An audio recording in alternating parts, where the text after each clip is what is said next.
जय श्री राम। श्री कबीरदास जी के बारे में हम चर्चा कर रहे हैं, पढ़ रहे हैं। तो कबीरदास जी के जीवन के कुछ चमत्कार। ब्राह्मणों को संतुष्ट करके भगवान ने ब्राह्मण का रूप धारण किया और वहां पहुंचे जहां श्री कबीरदास जी छिपकर बैठे थे।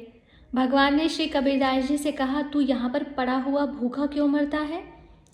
श्री कबीरदास जी के घर पर जा, जो भी कोई वहां जाता है उसे वे 2.5 सेर अन्न देते हैं, इसलिए अब तू देर मत कर, वहीं चला जा, जल्दी से जा।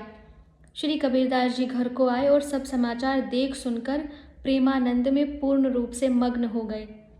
भगवान के द्वारा किए गए नए नए कौतुकों से तथा वैभव की वृद्धि से परम अकिंचन भक्त श्री कबीरदास जी का धैर्य कैसे रहे? बढ़ती हुई प्रतिष्ठा को घटाने के लिए श्री कबीरदास जी ने भी नए नए कौतुकों की रचना प्रारंभ कर दी। एक दिन आपने एक वैश्या को अपने साथ में ले लिया। उस समय ऐसा मालूम होता था कि भजन भाव को छोड़कर ये उसी के रंग में रंग गए हैं, परंतु सच्ची बात तो यह थी कि मुझे कुमारगी समझकर लोग मेरे पास ना आए, मेरे भजन में बाधा ना हो, ऐसा कबीरदास जी का सोचना था। श्री कबीरदास जी को एक वैश्या के साथ देखकर संत जन डर गए कि श्री कबीरदास जी यदि माया से मोहित हो सकते हैं तो हम सरीखे साधारण लोग कैसे बचेंगे? और दुष्टों के मन में बड़ा भारी सुख हुआ। जो दुष्ट लोग थे उनसे ईर्ष्या रखते थे। वे कहने लगे, हम तो कहते ही थे कि यह ढोंगी है, हमारी बात सच निकली। श्री कबीरदास जी ने जब संत और असंतों के ऐसे भाव जाने, तब वे वैश्या को साथ लिए हुए वहां पहुंचे जहां काशी के राजा की सभा लगी हुई थी। राजा ने शिष्य होते हुए भी इनका कुछ भी सम्मान नहीं किया, फिर भी ये वहां बैठ गए और मानसी भाव से श्री जगन्नाथ भगवान का ध्यान करने लगे। थोड़ी देर बाद इन्होंने उठकर वहीं अपने पात्र से जल गिरा दिया। यह देखकर राजा के मन में कुछ चिंता हुई और उसने पूछा, आपने यह क्या किया? जल क्यों गिराया? श्री कबीरदास जी ने कहा, श्री जगन्नाथपुरी में श्री जगन्नाथ जी का रसोइया भोग का थाल मंदिर में लिए जा रहा था। उसका पैर जलने वाला था, इसलिए आग को बुझाकर मैंने उसकी रक्षा की है। यह सुनकर सभी को बड़ा आश्चर्य हुआ। राजा ने इसकी जांच के लिए आदमी भेजे। उन्होंने लौटकर समाचार दिया कि श्री कबीरदास जी की बात सत्य है, बिल्कुल सत्य है। राजा ने मन में अपना अपराध मानकर रानी से कहा, श्री कबीरदास जी की वह बात तो सत्य निकली। राजसभा में कृपा करके पधारें, मैंने उनका अपमान किया, इसलिए मेरे मन में बड़ा भारी दुख है। इस अपराध से बचने के लिए मैं कौन सा उपाय करूं? रानी ने कहा कि उन्हीं की शरण में जाने से काम बनेगा। तब राजा ने घास का एक बड़ा भारी बोझ सिर पर रख लिया, गले में कुल्हाड़ी बांध ली। इस प्रकार भाव में भीगा हुआ राजा रानी को साथ में लेकर श्री कबीरदास जी की शरण में चला। राजा रानी ने लोक लज्जा का सर्वथा परित्याग कर दिया था। दोनों बाजार से होकर निकले। हमने बड़ा अनुचित कार्य किया है, ऐसा सोच सोच कर उनके शरीर क्षण प्रतिक्षण क्षीण हो रहे थे। श्री कबीरदास जी ने दूर से राजा को आते देखा तो अत्यंत व्याकुल हो गए। वे उठकर राजा के पास आए। उन्होंने घास का बोझ उतरवा दिया, गले से कुल्हाड़ी खुलवा दी। राजा रानी के भाव से श्री कबीरदास जी अत्यंत संतुष्ट हो गए। मैं तुम्हारे ऊपर रुष्ट नहीं हूँ, ऐसा कहते हुए उन्होंने उपदेश देकर उन्हें आनंदित किया। कबीरदास जी और बादशाह सिकंदर लोदी का क्या किस्सा है? तो श्री कबीरदास जी की बढ़ती हुई महिमा को देखकर ब्राह्मणों के हृदय में ईर्ष्या पैदा हो गई। उस समय भारत का तत्कालीन बादशाह सिकंदर लोदी काशी आया हुआ था। भक्ति विमुख ब्राह्मणों ने श्री कबीरदास जी की माता को भी अपने पक्ष में कर लिया और इकट्ठे होकर लोदी के दरबार में गए। सबने पुकार की कि इस कबीरदास ने सारे गांव को दुखी कर रखा है, मुसलमान होकर हिंदू बाबा जी बन गया है, किसी धर्म को न मानकर ढोंग फैलाता है। बादशाह ने तुरंत आज्ञा दे दी कि उसे अभी पकड़कर मेरे पास लाओ, मैं उसे देखूंगा कि वह कैसा मक्कार है। बादशाह की आज्ञा पाकर सिपाही लोग कबीरदास जी को ले आए और बादशाह के सामने खड़ा कर दिया।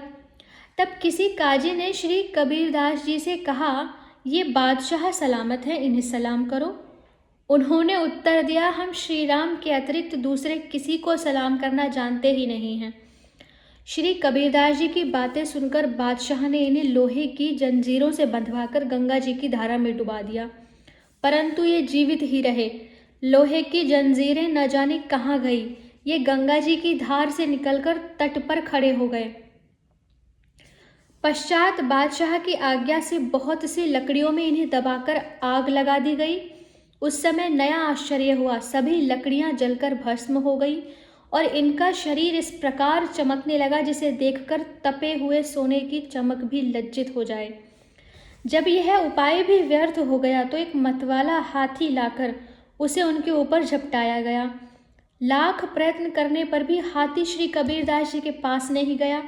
बड़ी जोर से चिंगाड़ कर वह दूर भाग जाता था। इनके समीप में हाथी के न आने का कारण यह था कि स्वयं श्री राम जी सिंह का रूप धारण कर श्री कबीरदास जी के आगे बैठे थे।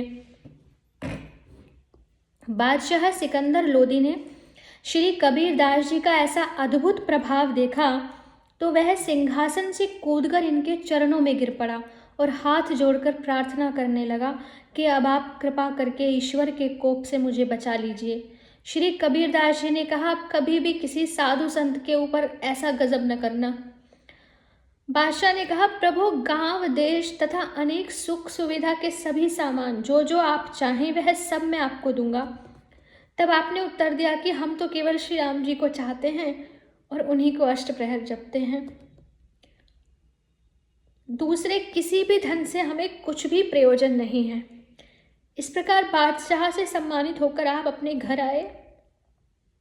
श्री कबीरदास जी की विजय से वे विरोधी ब्राह्मण लोग अत्यंत लज्जित हुए।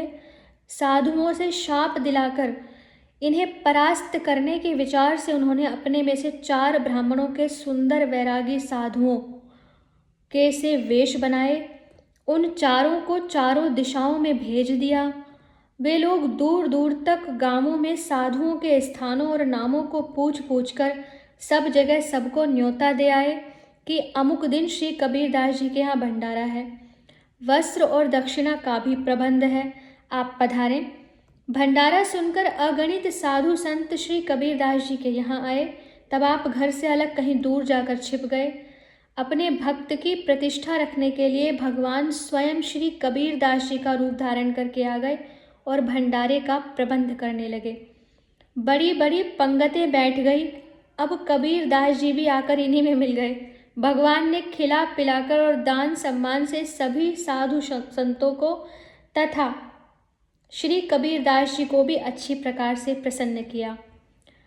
भगवान ने कबीरदास जी को दर्शन किस प्रकार दिए? तो श्री कबीरदास जी को मोहित करने के लिए स्वर्ग लोक से एक अप्सरा सुंदर वेशभूषा बनाकर आई, लेकिन इनके हृदय में दृढ़ भक्ति भाव को देखकर वह वापस चली गई, क्योंकि उसकी लाग नहीं लगी। श्री कबीरदास जी के सम्मुख आकर भगवान ने अपना चतुर्भुज रूप प्रकट कर दिया। उसका दर्शन करके इनके नेत्र सफल हो गए। ऐसे परम सौभाग्यशाली संत श्री कबीरदास जी थे। भगवान ने अपना कर कमल इनके मस्तक पर रखकर कहा, तुम धन्य हो, तुम्हारी बुद्धि मेरे नाम रूप आदि में पग गई है। अपनी इच्छा अनुसार जब तक चाहो इस मर्त्य लोक में रहो और मेरे गुणों का गान करो। उसके बाद अपने शरीर के सहित मेरे परम धाम वैकुंठ में चले आना। मगहर में जाकर आपने भगवत भक्ति का प्रताप दिखाया, भक्ति का प्रचार किया। अंत समय में आपने बहुत से पुष्प मंगाए, उन्हें बिछाकर लेट गए और भगवान से जा मिले। क्या सुंदर जीवन रहा इनका, भगवत भक्ति का प्रभाव। चलिए आगे फिर किसी ऐसे ही भगवत भक्त का चरित्र सुनेंगे, आनंद में डूबेंगे और भक्ति को प्रगाढ़ करेंगे। हरे कृष्णा।